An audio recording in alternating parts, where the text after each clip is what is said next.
Welcome to Craft & Cocktails, powered by LimeLight Wired. I'm your host, Chris Werner. We're chatting with lighting designer and lighting director, Michael Berger. And now it's time to ask a few questions. We've got some questions from me and some questions from followers at LimeLight Wired, and we're going to drop them all on you right now. So can you tell us about some of the mentors you've had along the way, starting early, little Mike, through the folks that are mentoring you today? Definitely. So on the little Mike kind of, that was my DJ name. It was not my DJ name. But on the earlier ends of my career, there were kind of three folks that were really instrumental to just opening the door of this is an actual career. At high school, that was JP Mulliken, who was a senior when I was a freshman and kind of took me under his wing and really showed me what theater was. Michael Hirsch was my physics teacher and also lighting kind of faculty person in the high school and taught me how to make a light plot, which I didn't know was a thing that existed. And then in that process of kind of transferring from high school to college, Alex Weissman, who was a friend and now a colleague that works at Tate, was really instrumental in kind of teaching me all about lighting. From there, I see why you asked this question, you're sneaky. Chris Werner was a pretty, nice, a very influential person in my life as far as the themed entertainment and television side of things. We've done tons of projects together, flip-flopping roles all the time and work in a partnership that is really spectacular, I think. I like it. The rest of the TV mentorship is kind of well rounded out by the Full Flood folks, and that's Bob Dickinson, Noah Mitz, and Travis Hagenbook. And the three of them, all in their own way, have been entirely responsible for kind of putting me where I am, and I raise a glass to them for that.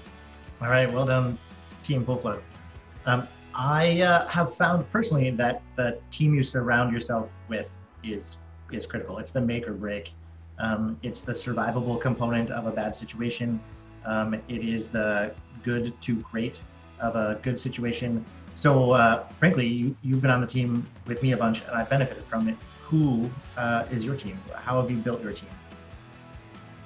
So I think that the team of people, I totally second what you're saying, that the importance of the people that you surround yourself with and the trust in that team is incredibly important to delivering a good product, because you really want to know when someone tells you something that you can trust with 100% certainty what they're saying, regardless of what that is. I mean, that could be something as simple as like, we should go to this place for lunch, or, like we need to move this truss 30 feet that way, and we need to decide now, and you don't have time to figure it out. Like, I'm telling you, this is the answer. And you need to know that those people are going to do right by you. So I try and surround myself with people who both know the good place for lunch, and also, know the answer to the moving of the truss problem, and are willing to tell me to, shut up and do what they say. Because I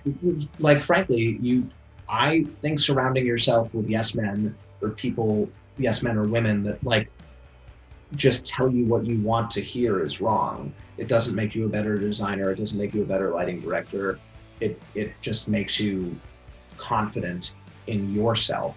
And I think that's not the right way to be most of the time. I think you need to know that you can do it, but always questioning what you're doing will get you to a better product. What are you doing outside of work? Are there hobbies that keep you busy, particularly in the middle of, all of this where we're not allowed outside and you wear a mask and, Yeah. I used to say I played golf, but I feel like I haven't picked up sticks in like a year and a half, so maybe I don't play anymore, but I probably should.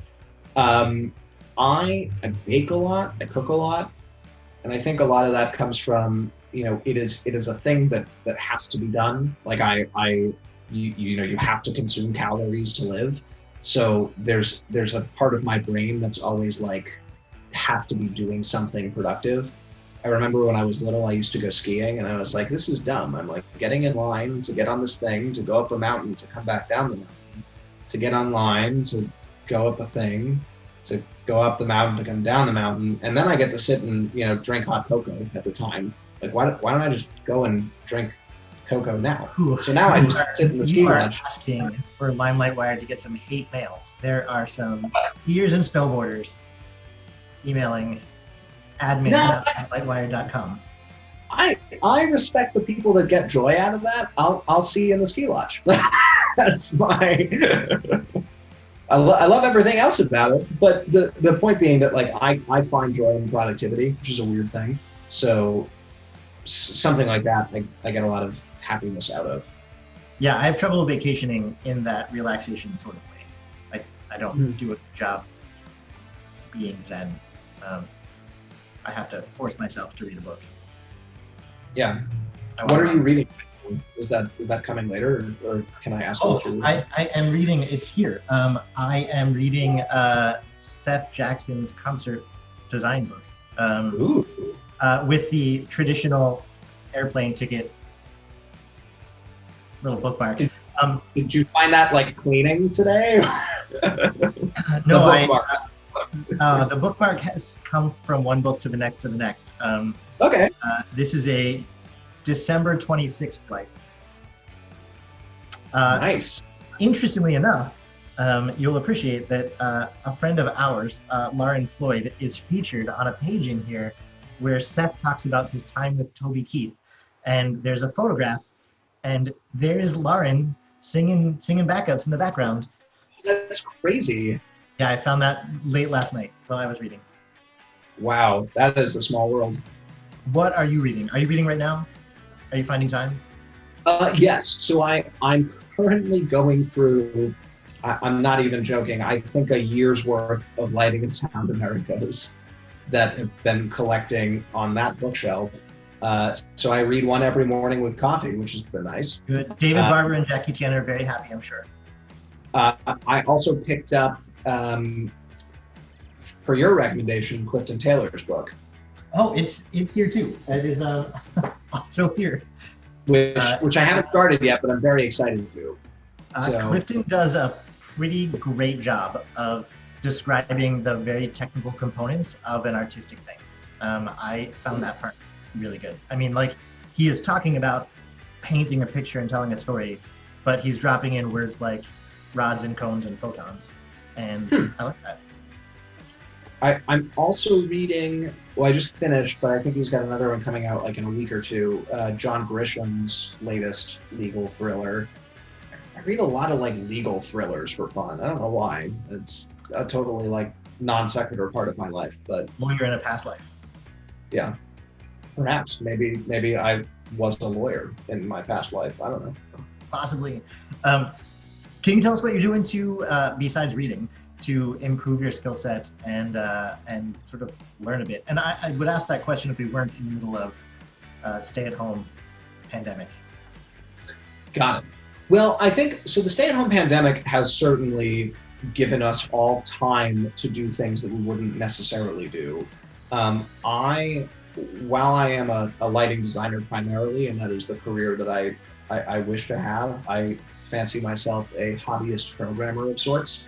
And have been really trying to kind of pick up some of those skills. So I've been taking all of ACT's classes, I've been taking some of ETC's classes. I think I get some joy out of the like practical trying to figure out how to make the thing on stage that's in my head.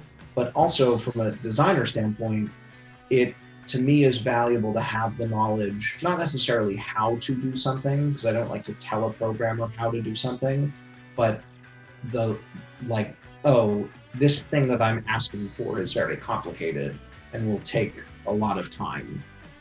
You know, we've accidentally bookended in that it is the earlier part of the conversation that you've got to know what you're asking for. Yes, and also like if it doesn't necessarily mean that I'm not going to ask for the complicated thing, but I might lead the conversation with, this is a thing I want that is coming. But also there are all of these other notes that need to get done. So plan your 1 hour period of time with the knowledge that this thing is coming to. So in addition to the training videos and stuff that ACT has been running, Ayrton put out a call. It wasn't necessarily a contest, but like a call to action. Ayrton Boredom Busters a week or two ago, or maybe it was longer than that. Time doesn't mean anything anymore. Time is irrelevant. Time is irrelevant. So they put out this kind of call to action of, design a rig using their lights, pick a song, program it using whatever you want. So I use that opportunity to, kind of brush up on some MA2 skills, but also learn a little bit more about their product line, which I wasn't super familiar with. What's on your bucket list for projects? What have you been dying for someone to call you about? I think from a bucket list standpoint, something that I've always wanted to be a part of, not necessarily design, but just be a member of the team for, is either an Olympic opening ceremony or something of that scope. I think the Boredom Buster example is a great tie-in of my desire to work in grandiose scale. But that kind of a project that's got a lot of eyes on it and frankly has the time and the ability to make it really be what you want it to be, excites me a lot. And the knowledge of being a member of that team would be really spectacular. The other one would be some sort of a Broadway experience that could be a televised thing that we do in a Broadway house, or a show that I've done somewhere else that like comes to Broadway. I don't anticipate being in a situation where I'm going to like suddenly transfer and become a new Broadway lighting designer, having not done theater in New York ever. But sure. I think when you're growing up, there's this like Tony Award, like you got to do the thing, and that's the thing. So I got to keep it on the bucket list. Mike, it's always good to talk to you. And for those at home, thanks for joining us. Don't forget to like, follow, and subscribe on Instagram, Facebook, and YouTube. I'm Chris Werner. You can find me on Instagram. Here's what's coming up next week.